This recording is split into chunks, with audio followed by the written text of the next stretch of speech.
Welcome back. Pierogi Joe here, and this is the continuing saga of the Kapusta Chronicles, Part 2. So I do have to add a little correction. On the original video and recipe, we said that 5 days was going to be enough to ferment. It's not true.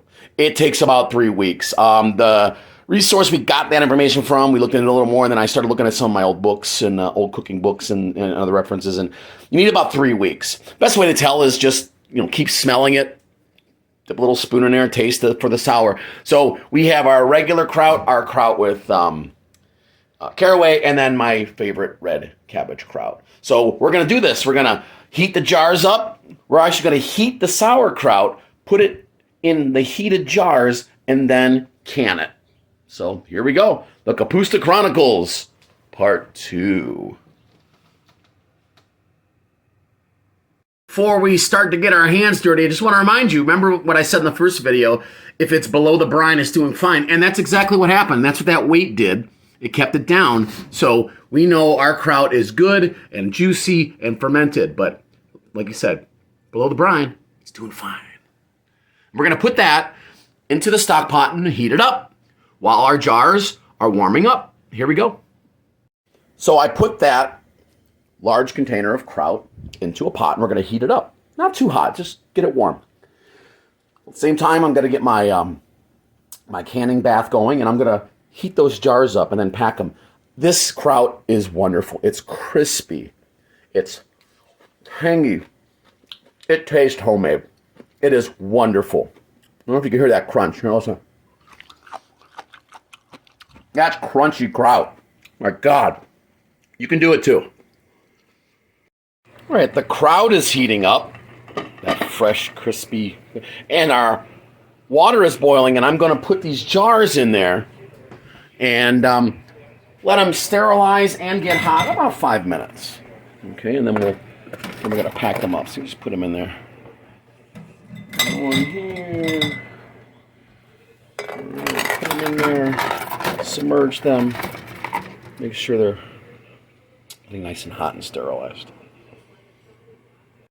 We have hot jars, hot kraut, and we're just gonna fill up these jars with our kraut. See? Just gonna fill it up. Fill the jar up. And then we're gonna pack it tight. For one, we're gonna pack that kraut tight, and then we're gonna top it off with the juice that's on the bottom of this pan. Put the lids on, put the band on, and we're going to then put it in the canning pot for 20 minutes. So we'll keep doing this until we're all filled up.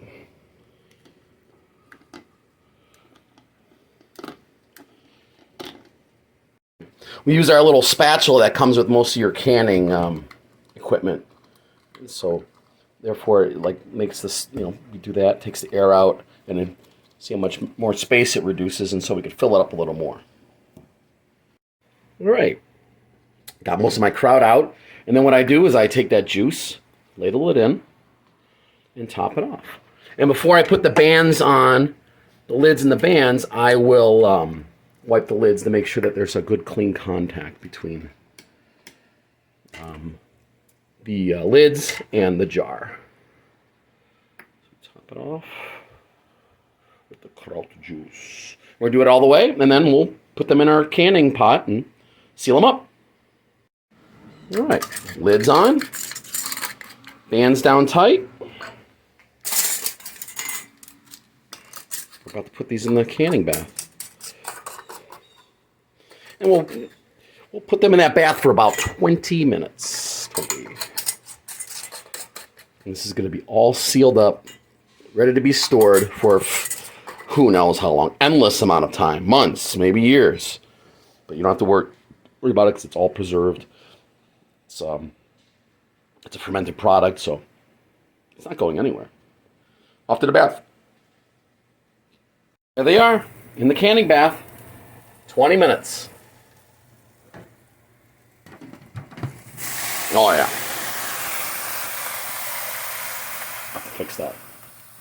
So as our jars are sealing up in our canner, I started cooking the kraut with the caraway, and we put a couple peppercorns in there too. And oh my God, that caraway is definitely permeated and blended and melted with that kraut.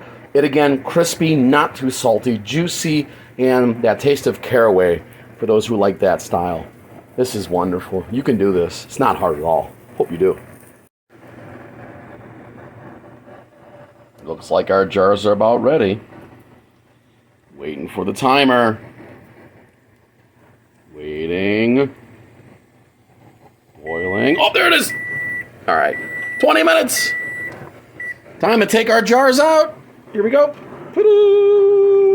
We have homemade jarred sauerkraut. How about that? That is awesome.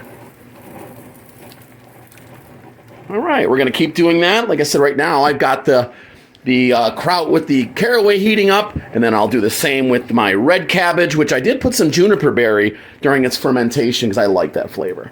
So here we go. And one just fell. We'll eat that one. Okay, we'll update you. Oh, I cleaned up the mess. And we got a bruised up jar, but I'll eat that one during this week. So we did learn something. Plastic tools are junk. Don't use them. This is going to go to the garbage. This is why that happened. So I'm always in the hunt for old, authentic tools. So I'm going to keep looking for like a old gripper. I mean, I got this one once in a kit, but I'm looking for an old school one. So just be careful on the equipment you use. Look at that Kapusta Chronicles. Red cabbage. That is beautiful. Again, it's crispy. Not salty, but definitely sour. Tasty. It tastes homemade, because it is homemade. Almost done. Just my jars. And there we have it. 3 types of kraut that you saw how we made it in the Kapusta Chronicles Part 1, and this is the end of Kapusta Chronicles Part 2. Kapusta Kiszone. Sauerkraut. We have red. Czerwony. We have regular. With nothing but just salt. And then we have caraway. All right there. So if you like what you see, subscribe to this channel because there's going to be more of this and more good old-fashioned ways to cook and how to survive if you need to or prepare for a long winter. And just one more thing. Smacznego.